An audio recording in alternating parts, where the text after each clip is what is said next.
Yeah, that is for sure the whole core of this movie is Yeah.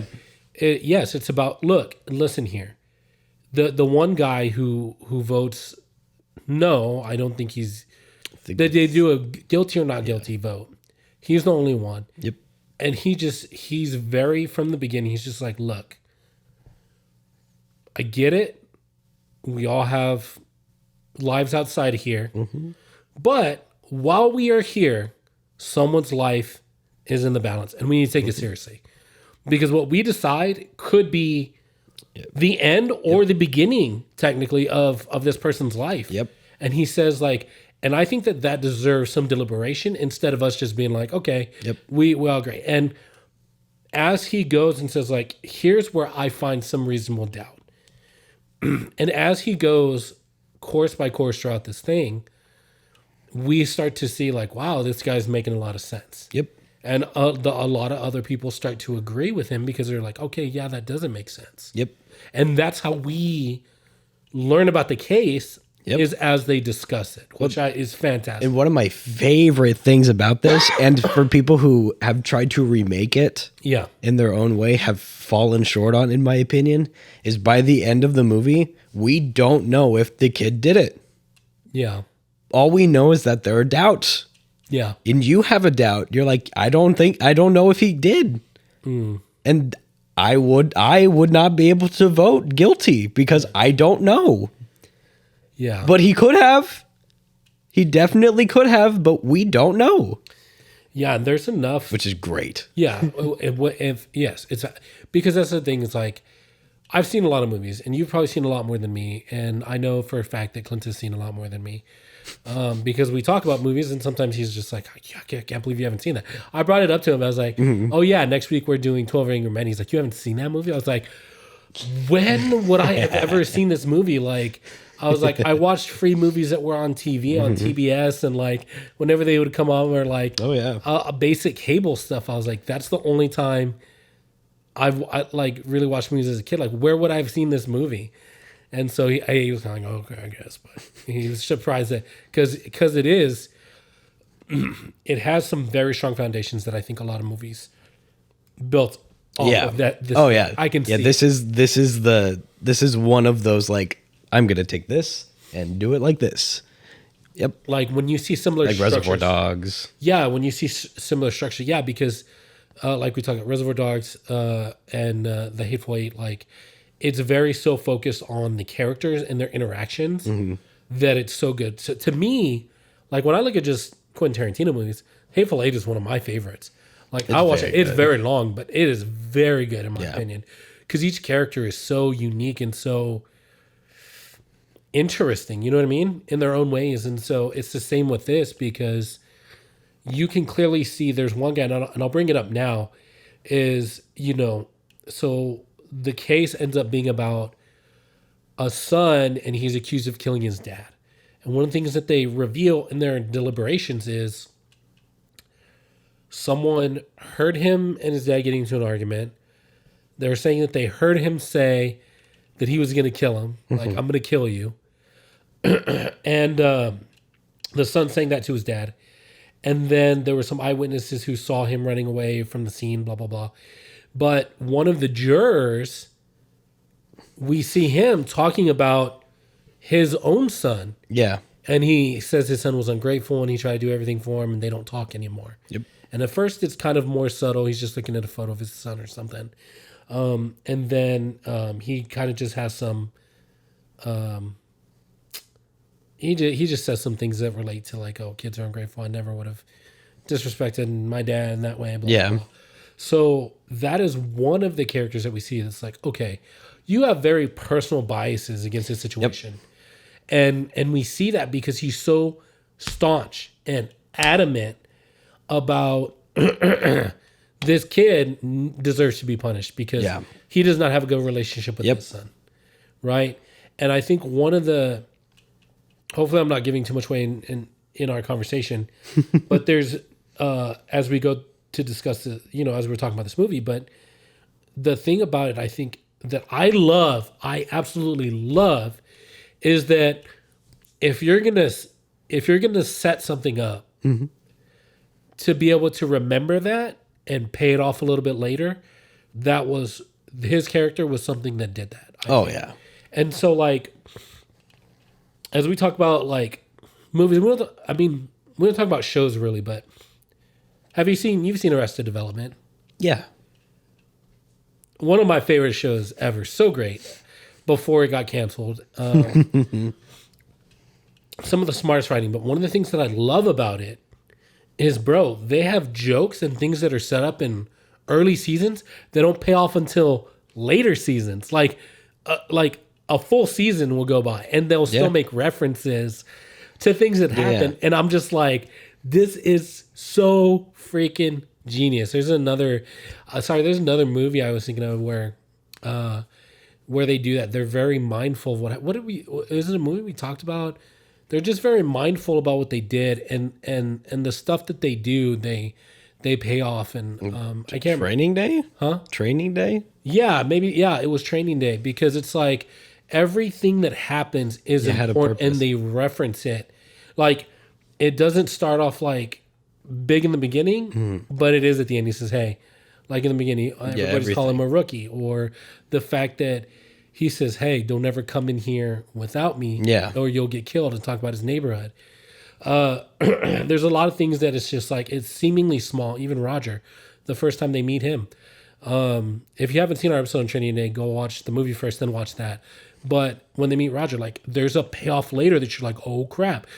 Yep. This is the same thing. And I was just like, for me, I thought, like most people, I think a normal, logical line of thinking is like, okay, things, as time goes on, things are getting better, right? Look at technology, right? We're on freaking YouTube. Hey, everybody, don't forget to like and subscribe and leave a comment. But like... Smooth. Yeah, I know. Sorry, I had to throw it in there. But like, look at this. We've got microphones. We've got a decent little setup here. We have the internet. We have like, as the people before us didn't have these things. Yeah. And like, even when it comes to movie making, I mean, you look at CGI and like the new Avatar with water, like CGI is insane. Like, and all the stuff that they do that are groundbreaking and stuff when it comes to movie making. So for me, living in 2023, going back and watching a movie from 1957, I was very impressed with the attention to detail and the strongness of the core story. Yeah. Like that's what we talked about with Everything Everywhere at Once, is no matter how many crazy things are going on around this family, it's about their family and them dealing with their unique struggles as Asian Americans, as a mother, father, a husband and wife, husband and daughter, or father and daughter, mother and daughter, grandpa is like all those things. This is one of the things that still there's a core thing, and they don't deviate from, which I love. It shows focus on the story that needs to be told. I think some movies, it seems like it has a clear, strong direction to go on, and then as you go on, you're like, whoa, what's this movie about? Like, yeah, you know what I mean? And this one, especially, like, I want to speak directly to that father-son relationship. Later on, it pays off later because that's a big point of contention, and that a lot of people are like, this kid is guilty. She heard him say that he was going to kill his dad. And what happens? His dad ends up dead, right? Well, guess what?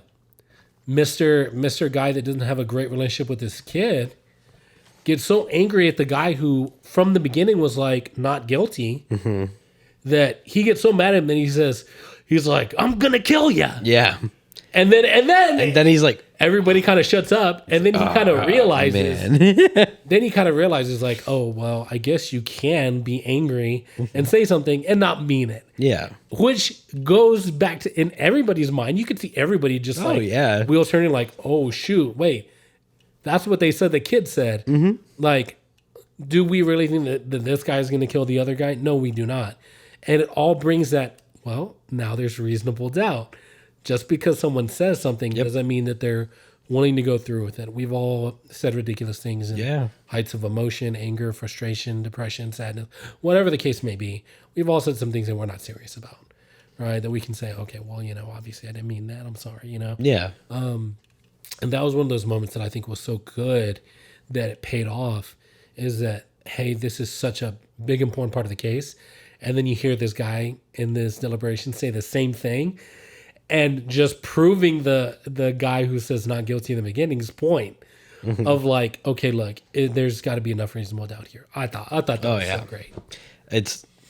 It's always fun to. So this is definitely a character movie, right? This is not a big old spectacle. Like, there's not an alien invasion happening outside of the courtroom. It's so fun to watch these characters that are so well established from the beginning, but they also get like picked apart, right? They get to express themselves in the way that they want to, and then they get challenged. Each of them, they all like there is nobody who is left unhit by their competitors. They're just punching each other from across the table, and it's really fun to watch. It's one thing to have a good like character with really strong convictions, right? That's like every anime protagonist is like, I'm the number one and I'm never going to be beat down. And then watching them get beat down, and you're like, yeah, that is the human experience. And watching each one of these people who are like, no, you're wrong. My convictions are correct. We're going to get out of here. You're going to change your mind. And then watch all of them change their mind is just so good. Which, I think, and again, let me reiterate, like, if you don't watch a lot of movies and you don't care to expand your movie knowledge, this is going to be one that you're going to either try to watch and you're going to be like, it's too slow, I don't get it. Or you're going to see black and white, you're going to be turned off, you're going to be on your phone. I'm telling you that if you do commit to watching this movie, we'd love to hear your thoughts and comments, obviously, in the comment section. But, like, it is such a good movie because I think it expresses something that's very important, I think, in life, is that we have to understand that there are other people in this world beside us that have similar and very different experiences. And just because someone experiences something different, has a different mindset, doesn't necessarily mean that they're wrong or you're wrong, or they're right or you're right. But what it does require, especially in this, one thing I think we can take from this movie as a learning experience, is that we should be able to interact with people who think and are different than us, and have enough empathy to stop for a moment, fully hear somebody out, and hear their train of thought, and be like, okay, is what they're saying reasonable? Is it possible? And like to start to understand people through their lens. And it's harder for some than others. And it's depending on the different things. Like my mother's, Korean. I was born in America. So there's a lot of differences there that I just don't understand about how she thinks and how she does things. Yeah. But, and some of those we can reconcile, some of those we can't. But what I'm saying is, like, I think it's important. It shows the importance in the movie, and I think it also shows in real life that we as people should be able to discuss differences and listen to other people's differences, especially when it comes to the justice system. Like, there's so many movies about how ineffective and how wrong our justice system can be. Yeah, super critical. As many safeguards and things as there are, I think I literally watched, maybe we'll do this one someday, Law Abiding Citizen. I haven't seen it. What? Okay, well then you need to watch it. It's very interesting. So see, like, yeah, I've seen movies he hasn't seen. So Law Abiding Citizen is very good, but it's very much about the justice system as well, and how unfair it is and things like that. So maybe we could do that one next time, but maybe soon. But it's good. Jamie Foxx and Gerard Butler, I think. So, but anyways, it's important, like, when we are dealing with something that serious, could affect somebody else's life, we should be a little bit more empathetic. Yeah. And I think that's what that one guy came in with.